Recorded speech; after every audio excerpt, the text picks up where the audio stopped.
Assalamu alaikum, barkamu da sake saduwa a wannan channel mai albarka. A wannan bidiyo zan nuna muku ne yadda ake sayayya da Opay a AliExpress.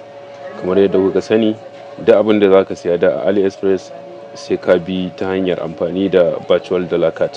Ma'ana sai ka je ka ƙirƙiri dollar card a kowace irin wallet ne tukunna kai founded din naira, daga naira kai converting kamar da su dollar tukunna, daga nan ka iya samun damar siyan wani abu a kasuwar AliExpress.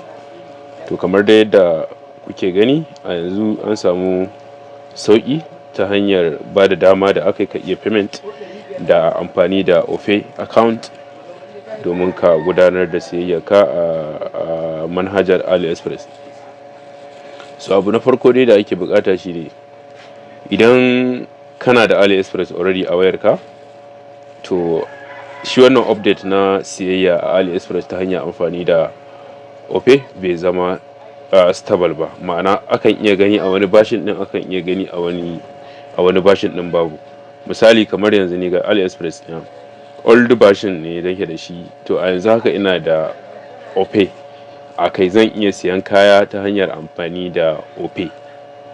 Amma da zaka ji da zan yi updating, to wannan update din na hanyar amfani da Opay zai gudu. Haka kai ma da mutum bai da AliExpress yanzu zai je try downloading new AliExpress a wayarsa, to watakila idan update din ya iya hawa yanzu ka iya gani, watakila kuma ka iya gani babu payment option, ba Opay a payment option ɗinka. So dai kawai a wannan bidiyon ga wanda yake da AliExpress already a wayarsa, zan nuna masa step by step yadda zai yi gudanar da payment ɗinsa. Sannan kuma ga wanda kuma shi sabo ne yake so ya fara saya a AliExpress sanadiyar sauƙaƙa hanyar biya da aka yi ta hanyar da zaka iya biya da Opay wallet, to kawai yayi downloading din wanda kalar bashin din da ya samu, ya checking idan payment option ɗinsa akwai Opay to shikenan. In babu, kai ya damu, ya register normal, ya jira. Idan ya jira, nan gaba kaɗan update din zai zo a wayarsa. Ba sai yayi trying update ba, kawai ya jira. Idan kwana biyu, kwana uku, ya dinga dubawa a cikin wayarsa. In dai auction din bai hau ba, to ya dinga cikin Play Store. Idan an yi saki update, ya sauri, ana sakin update akan AliExpress ya yi update.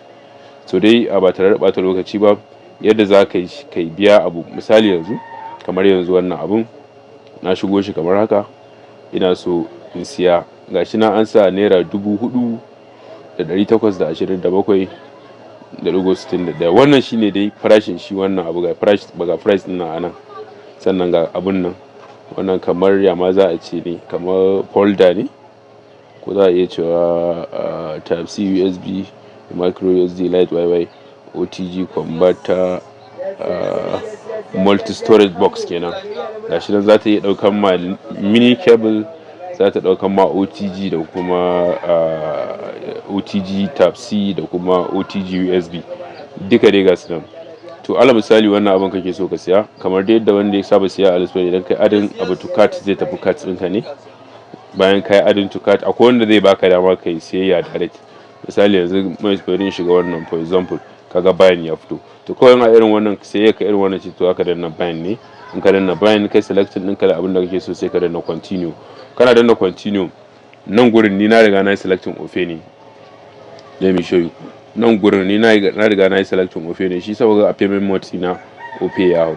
To amma idan ka danna haka, ka danna wannan kibiyar, zai baka auction na abubuwa da yawa. Misali idan kana amfani da AliExpress, sai ya zama na cart ne a kan payment ɗinka, to in ka zo cart za ka gani, cart kawai za ka gani, nan gurin za ka cart ne zai hau a payment mode ɗin. To sai ka zo dole ka danna wannan alamar kibiyar nan gurin, ka taba. Idan ka taba, za ka ga auction ɗin Opay ya shigo, sai ka taba. Kana taba auction ɗin Opay, sai ka danna confirm. Kana danna confirm zai hau. Idan kuma you are new, sabon AliExpress ne ka dauko, to idan ka zo, in dai ka cike, akwai abin da ake bukata mutum in ya bude AliExpress ya tabbatar ya sa, domin in bai sa ba, in ya zo wajen sayayya dole sai ya yi wannan aikin guda biyu. To gashi nan shine ka cike shipment address ɗinka. In kun kula gashi nan shine shipment address ɗina, gashi na cike. In dai ka cike shipment address, to kawai kana zuwa za ka yi selecting payment option ɗin Opay ne, sai ka yi payment option ɗin, sai ka zaɓi Opay. Kana zaɓar Opay, kawai abinda za ka danna pay now ɗin nan, za ka taɓa can ƙasa. Kana danna pay now kamar haka yadda kuke gani. In ka danna, zai loading payment process zai loading kamar haka, gashi nan kuna kallo. Idan ya shiga haka payment process zai kai ka gurin da za ka yi making payment ne, zai rubuta ma adadin kuɗin da za ka biya na kayanka. Nan gurin sai ka yi sa phone number ka na Opay, nan gurin sai ka sa password ɗinka ba pin ba, password guda 6 na shiga na login Opay sai ka sa. Kana sawa kana danna next, nan take payment ɗinka zai shiga instantly ba tare da ɓata lokaci ba. Ga wanda sababbi ne su a siyayya a AliExpress, ma'ana mutum bai taɓa siyayya a AliExpress ba, bai sanya abin yake ba, yana jin tsoro ko yana ganin za a iya cutarsa ko dai irin wannan shakkun, to magana ta gaskiya ga wanda kuma gashi nan ma yanzu ba zan nuna muku wani abu yadda ake cancel order a AliExpress.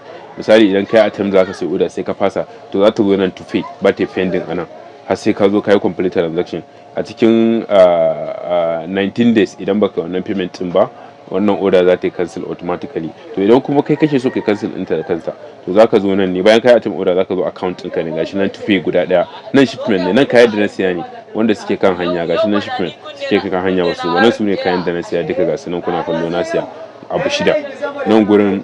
To wannan ina kan akwai wata dispute order, duk zan muku bayani a hankali.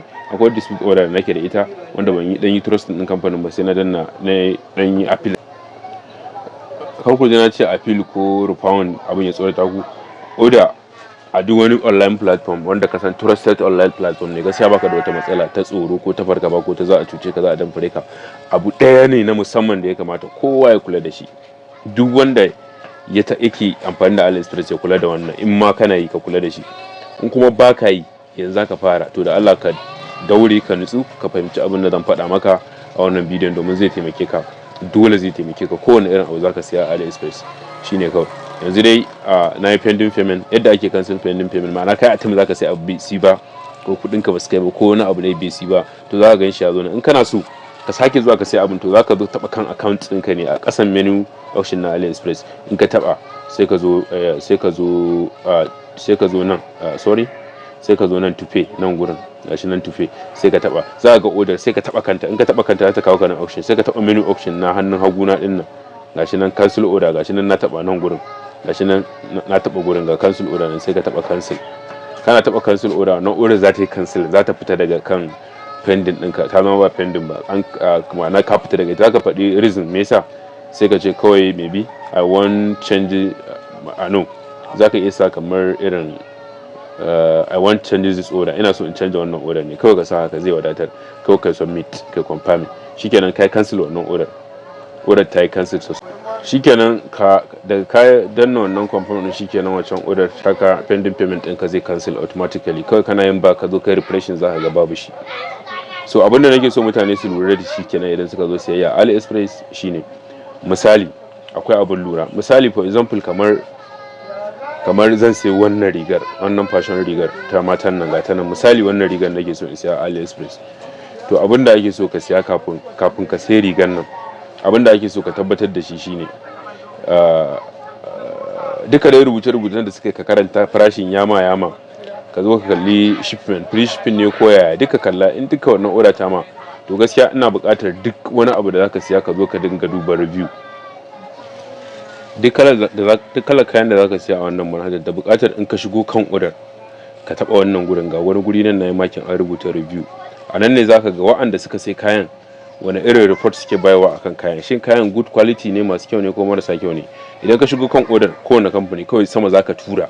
In ka tura sama za ka ga menu option, abubuwa ga suna overview, review, description, recommended. To abu za ka iya duba description idan abun kamar na abin da za ka yi installing da kanka ne, ko kuma za ka sarrafa shi zuwa wani abu. Idan kaya ne kuma kawai kuma dai me review ne, yana da matukar amfani, shine abu na farko. Idan ka shiga review sai ka taba, sai ka shiga cikin review din, za ka ga ƙasa da suka sai kayan da kuma abin da suka faɗa akan kayan. Abu na farko za ka shiga ka duba kalar hoton kayan, yaya kalar hoton kayan suke a jikin mutane da suka siya, sannan me suka rubutu akan shi. Za ka ga nan gurin ga mutane nan sun yi comment, ga comment nan ga 5 star nan. Idan ka ga an yi abu 5 star, ana nufin abun satisfied, perfect, yayi yadda ake so. Idan ka ga kuma 1 star, abun bai kwata-kwata, kamar akwai scam a ciki. Ga nan value of money higher, fit okay, gashi nan za ta rubuta gashi nan extended product very comfortable enlargement and sexy and arrive from the delivery date I stay super well.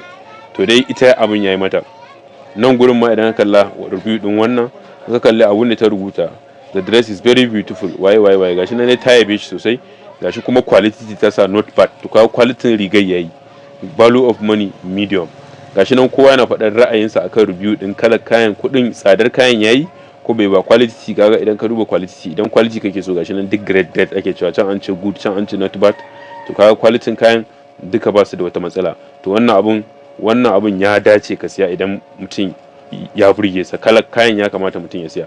To duk kalar wani abu a cikin AliExpress idan ka duba kowanne iri ne akwai wannan review din akan kayan. Idan kaga kaya ba review to gaskiya a shawarce ka nemi wani kamfanin, kai satin din wani kamfanin wanda mutane suka siya suka yi review zai fi sauki, domin gashi nan duk kalar kayan da ka siya zaka ga akwai gashi nan mutane wajen mutum 90 da wani abu. To kaga nan idan ka zo ka kalla it is very quality material why duk zaka ji maganganun mutane akai. So idan ka duba review na duk kamfanin da ka shiga kaga maganganun da mutane suke faɗa masu kyau ne, to gaskiya kawai ka siya ba wani riski a tattare da wannan kaya. Idan ka kalla nan kuga wajen mutum 89 ne suka yi review akan kayan kamfanin, to kaga ba wani shakku akan wannan kamfani, kawai siyan kayan ka zaka yi. Sannan duk abin da ka siya akan wannan manhaja tsawon sati 3 insha Allah zai riske ka, tsawon sati 3 a takaice dai kwana 15. A cikin kwana 15 duk abin da ka siya akan wannan manhaja nan take kana siya kayan ka zaka ga an fara baka tracking update. Akwai abubuwan da kayan da suke da tracking, akwai kayan da ba su da tracking. Misali shi payment din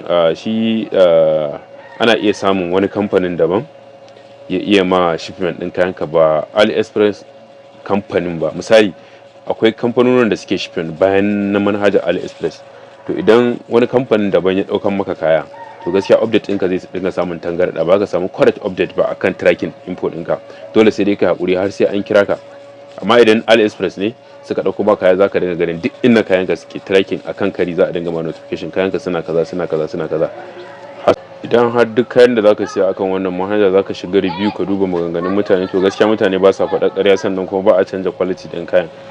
So kawai babu wani riski a siyan abu a wannan manhaja, kawai riski shine ka sai abu ba tare da review cewa ya abun yake ba. Zaka iya siyan abu mara quality ya zama kai ka fara siya, amma idan har ka je ka duba review na mutane akan abun wanda suka siya aka kai musu har gida, kaga yanzu wannan gashi wani ya siya ga yadda physical abun yake, ba daukan photograph ba da zaka ga yayi kyau, zaka ga face ga asalin yadda yake. To da wannan ne zaka gane quality kayan da kuma kyan kayan, domin mutum idan kayan suka zo gaban sa ya bude ya gani zai ga quality su da kyan su, idan yayi zai ga maka yayi. So wannan ita ce hanyar da ake siyayya a AliExpress ta hanyar amfani da Opay payment mode. Amfani da hanyar Opay ba wani abu ne mai rikici ba, kawai kana danna buy zaka canja payment option din ka sa shi Opay, shikenan nan take wannan payment service din zai hau. Mun gode da kallon wannan bidiyo da aka yi. Ga wanda yake bako ne a wannan channel, muna da bukatar ya danna subscribe, sa'annan ya danna alamar ƙararrawa domin samun bidiyon mu da zarar mun dora.